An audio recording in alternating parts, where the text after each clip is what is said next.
Thank y'all for sticking around. We're gonna talk about just the creativity around this beautiful piece of art. Lizzy, this is also a great day because a song released today, right? So it's definitely a good day. And then Gus. So for everyone that doesn't know, Gus Black, he is an award-winning director and photographer from right here in Los Angeles, right? He began his career as a musician and songwriter before changing his focus to commercial art direction. And over the last several years, he has sculpted his career as a director, working with artists and brands to tell radiant, emotional, visual stories, such as this one, 5 Seconds Flat, right? All right, so let's get to it. Let's actually start from the very beginning. How did you guys meet, and how did that become a relationship that brought this project today? I literally DM'd him on Instagram. That's how I connect with everyone in this industry, I feel like. I just had this idea and I was looking for directors and I saw his work. He had done a music video or two for my friend and I DM'd him and I was like, hey, I have this idea, like you don't know me, but it could be cool. And now we're here. And the thing is that she sent me her initial ideas, and like I work with artists a lot of the time, and some of the ideas are, they're nice and they're good, but hers was fucking great. Like from the get-go, just the idea, the way it was structured, the way she laid it out, it just spoke to me. I'm like, okay, this person knows what the fuck they want, and I'm just here to help her see that vision through. And so it was very singular in that, the way she reached out. Gotcha. And then how long ago was that? So basically, how long did it take to put this project together from? Like 2 weeks. Oh, yeah. That's what I would have guessed, too. I actually don't remember. I want to say like, Almost a year ago. yeah, probably. There was a whole period of like, just talking about the ideas, There was I think you were trying to find a home for the project and decided. So during that process, we just kept talking about the idea, and she kept would send me a message and got this other idea. I want to add another song, and so it was very fluid for a few months. And then once we hit go, it was like we're going. Awesome. Yeah. Love that. All right, and so let's talk about the inspiration. What was your inspiration for this film? Is it a personal story for you? Can you tell us a little bit about that? Well, the concept for like a film in general, I feel like I have wanted to do this for a while. I love like script writing and visual storytelling in all capacities, and I saw an opportunity to put that into my music, and so I took it. The content of the film is all based on my real life.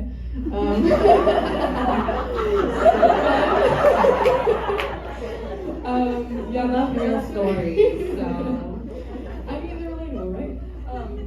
The main characters are all based on like real people, like my exes. I tried to make them like as real as possible.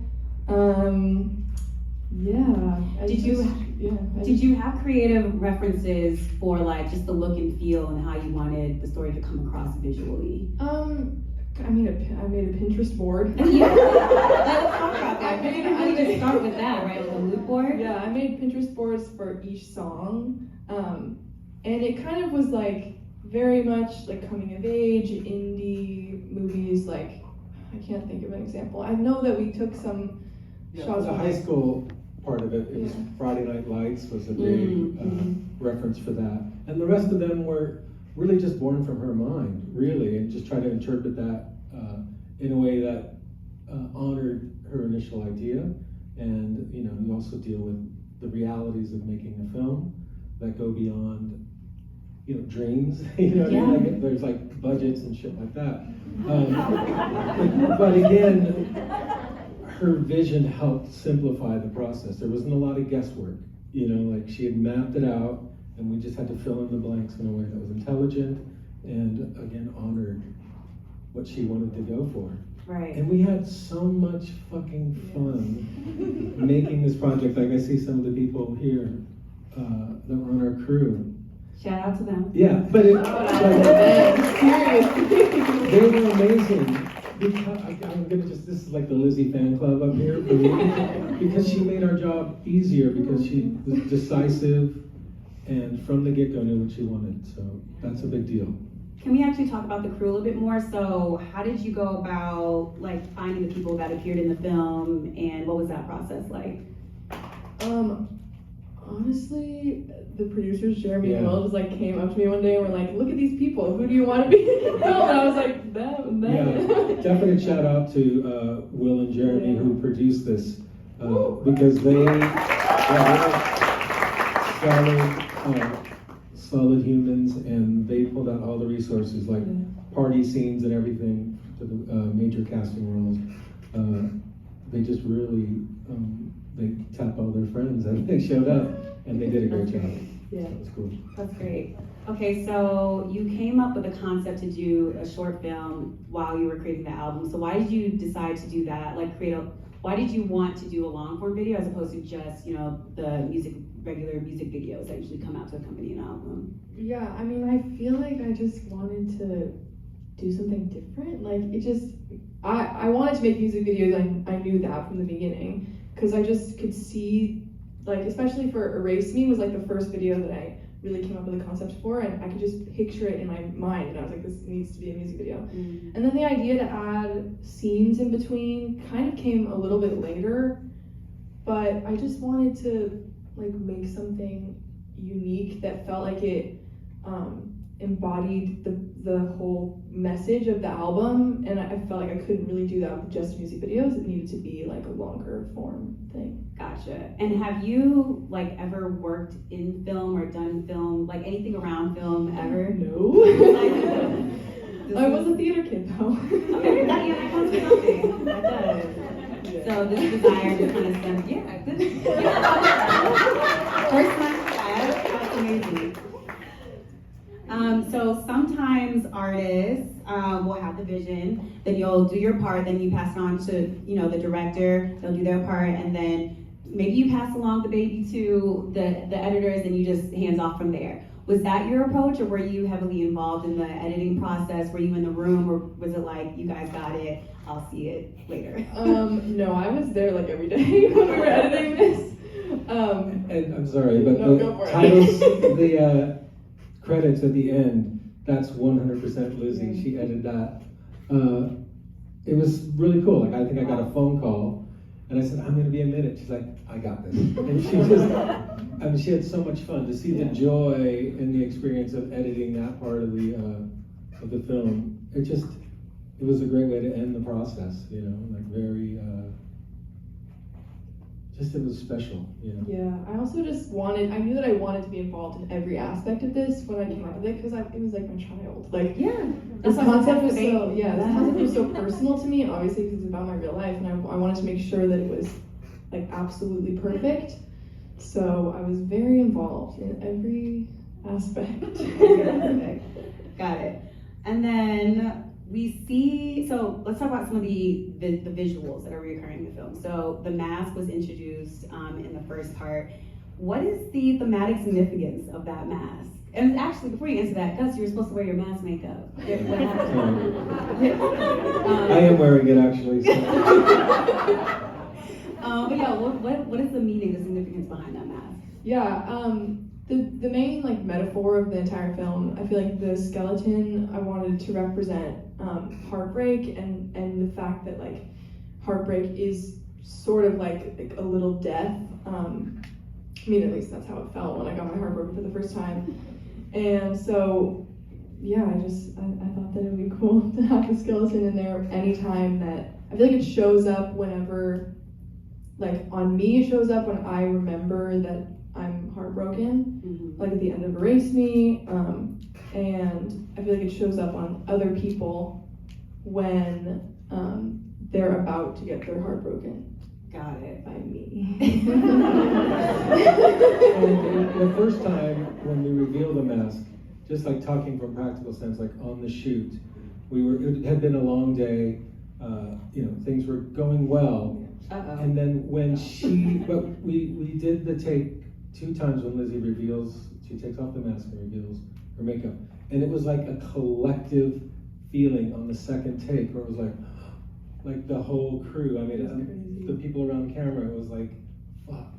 Yeah. That felt like something magical or significant to us, and it translates in the film. It does. And so, you know, that mask representation sort of just hit home in that moment. You know, it was really it was cool. So, anyways. No, but I noticed at some points the mask was like face painted on, and others it was a physical mask. Is there a meaning behind that? Yeah, I mean, the only time that it's the physical mask is in Doomsday, right before it's revealed that it's like an actual face painted skeleton. And I feel like we just did that because it was supposed to be like, you know, Halloween when he broke up with me, so it was like Halloween at the school, there were Halloween decorations, there were people in costumes, and that the mask is like my costume. He did not dress up because he thought he was too cool for it. But you know, whatever. So yeah, that's why the physical mask is only in that moment, because it's my costume, and then I take it off and reveal that I'm actually like a skeleton, and it's real. Got it. And then so projects are never easy. Projects like this are never easy. So I would love for you guys to tell us what the most challenging aspect of making this film was. If you had to pick one. I don't know. I think it was. Or maybe it was easy, super crazy. No, it was great, the whole thing, except for the day in the desert. It was, oh my God, yeah, it was freezing, like so completely. Like, I lived in the desert, I know the desert, and this was fucking cold. Yeah. It was really intense. And like, we had planned on Lizzie sticking her head out the window at night, and we're like, we can't torture her like that. So we had to, after a certain hour of darkness, and then dancing, I think might have been one of the last things. In the car headlights. Yeah, Diego getting run over by the car might have been the last thing we shot that day. But that was the biggest challenge, was just the weather. But otherwise, like, it was hard work, but it was very collaborative. And we had fun, like really, like we enjoyed the process a lot. I feel like the crew, I haven't seen some of them in a while, like they're like, I consider them friends, and like my relationship with Lizzie has grown because of this project and with other people involved. It's like what you can hope for. So it also, I mean, it felt like every day we shot the whole thing in 6 days, everything. Oh wow.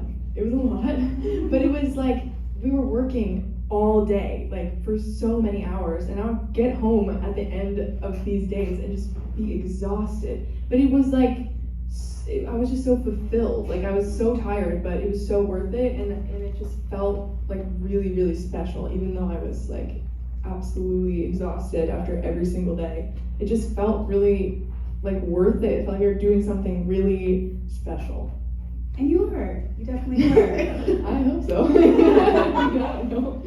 So, Gus, I would love to know what your favorite part or music video was to direct. Like, which was, if you had to pick one element or one of the videos.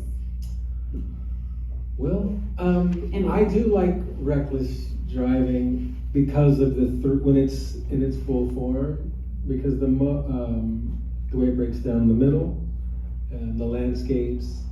I think that the scene in the kitchen, that was like one of the first things that we shot. And I'm glad you guys laughed, because we were fucking laughing when we were cutting that together.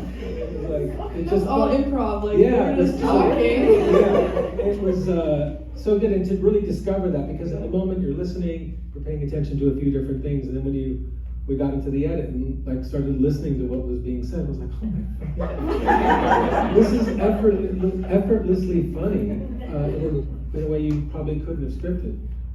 So that's cool, and I really like the scene after the accident. That was freezing at that moment. The sun had just gone down, so the temperature had dropped like 15 degrees. The wind was crazy. But it looks, to me, it looks incredible. And the tears in her fucking eyes, like it hit me. Like, real tears. Yeah, I mean, I like that part of filmmaking, like when you feel something from a musician or an actor, and there were definitely moments along the way of shooting that made me fucking cry, like in a beautiful way. In fact, I'm sorry. Collective. In Doomsday, we were in the classroom, and fucking Lizzy sings a song, and like I couldn't help it, like because it was like real. Yeah. Oh my god. I love it. I filmed like 100+ videos, and like nobody blows me away not that often. And this fucking human being made me cry several times, and that means something. Like I'm not fucking around. Like that shit means something. And so that moment, I just Anyways, so I like all the videos. I love the realness up here, guys. Was there something you both learned, whether it was about filmmaking, about yourselves, about each other, from making this film together? Should I learn? I mean, I feel like I learned a lot. I definitely, like before this, I'd never acted in front of a camera before. And at the beginning, I was very nervous, especially to like do the performance aspects of it, like lip syncing. I was like, this is just kind of awkward and weird, and like there's so many people watching me do this. At the first performance that we shot was in the bedroom for Erase Me, and it was terrifying.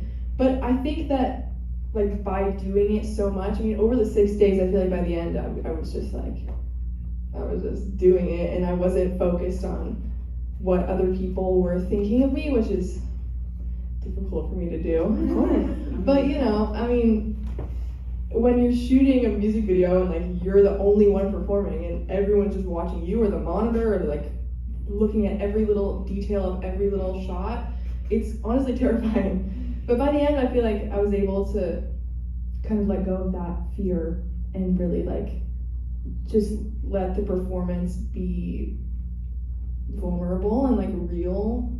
I don't know if that was a lesson that I learned. It was just like something that happened.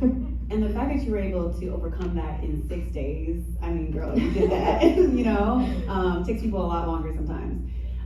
What about you? I learned that my cat hates crowds. We were using my house as a production hub, and my cat attacked a few people. But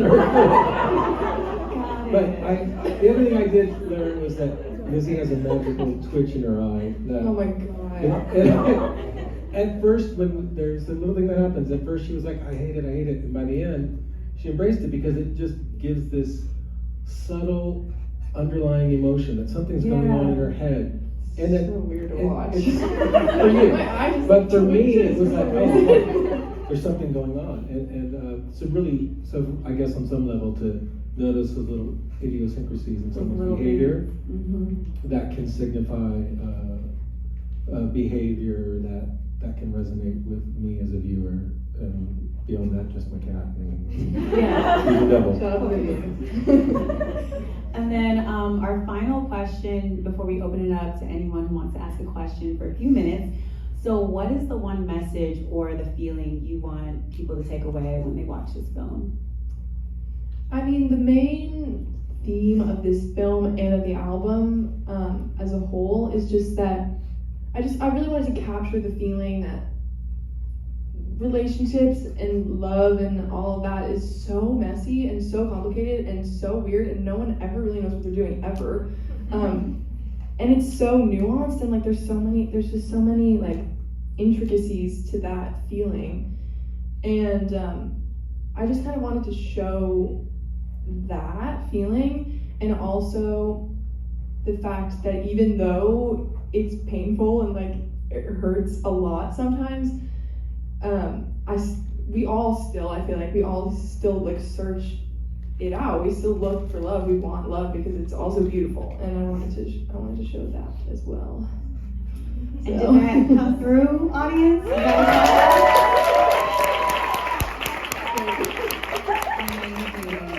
Amazing. So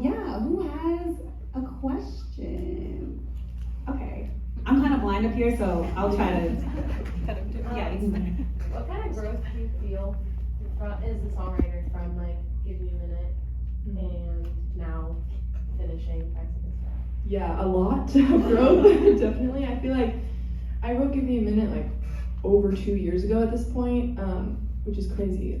I have changed so much in 2 years as a human, but also as a writer. I feel like that's just natural. That's just what happens. We just grow as we experience different things that sometimes force us to grow.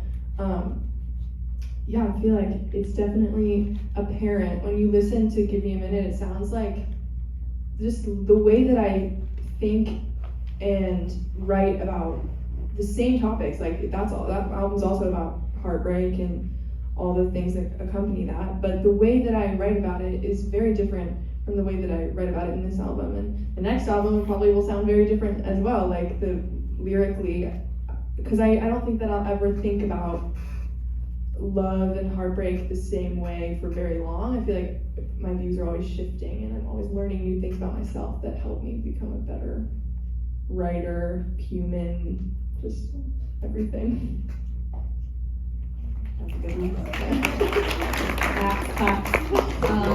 Oh, right there. Okay. What song are you most excited for people to hear from the album that we haven't heard yet? Well, I would say Orange Coast Speedway, but that was the credits song, so you have heard it.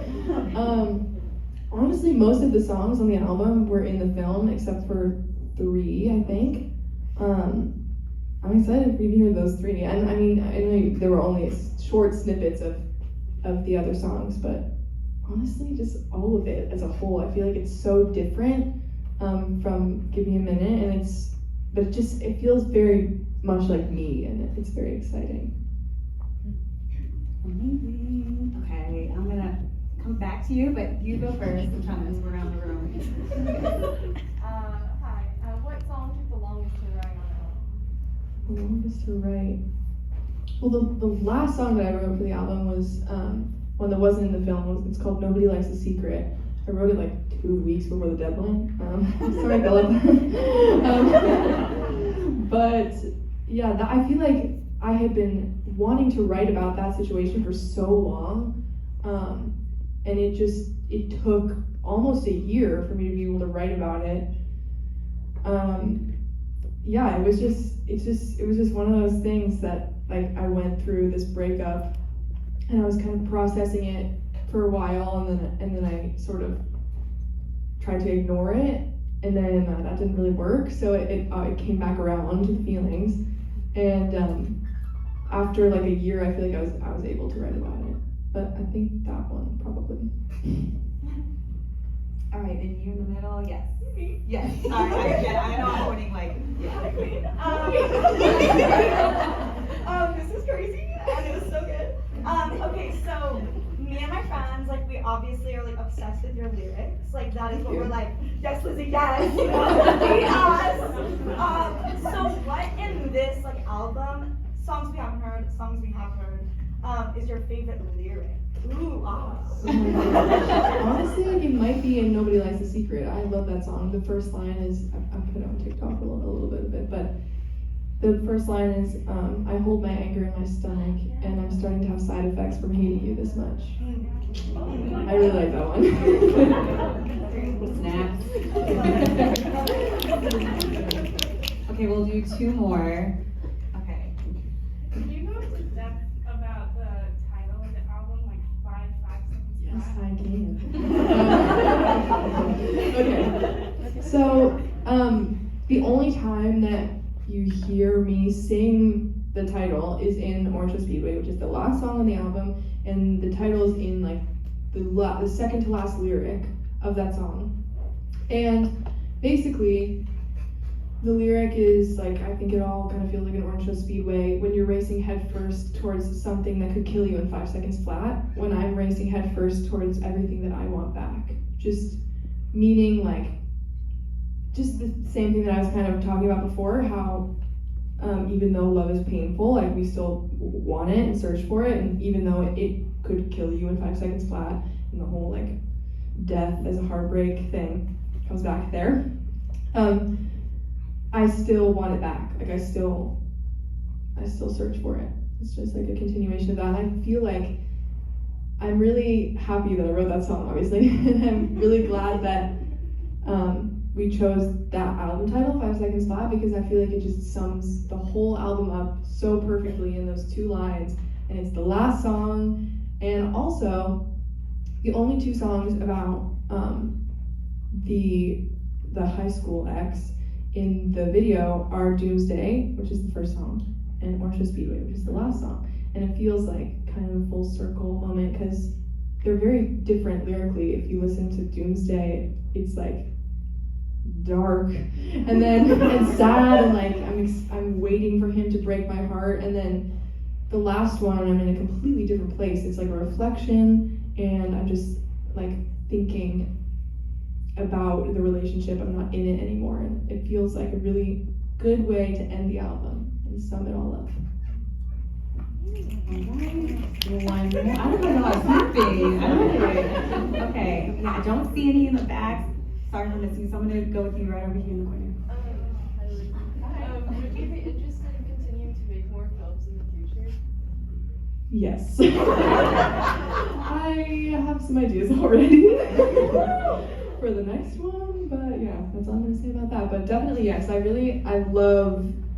like now that I've made this short film, like the next project that I make, there's no way that I can't do visuals for the next project. Like I can't go back now, so we're just, I don't know what's gonna happen next, but hopefully it'll be bigger than this. Full-length film. Yeah, maybe. Well, thank you, Lizzy. Thank you for sharing your story.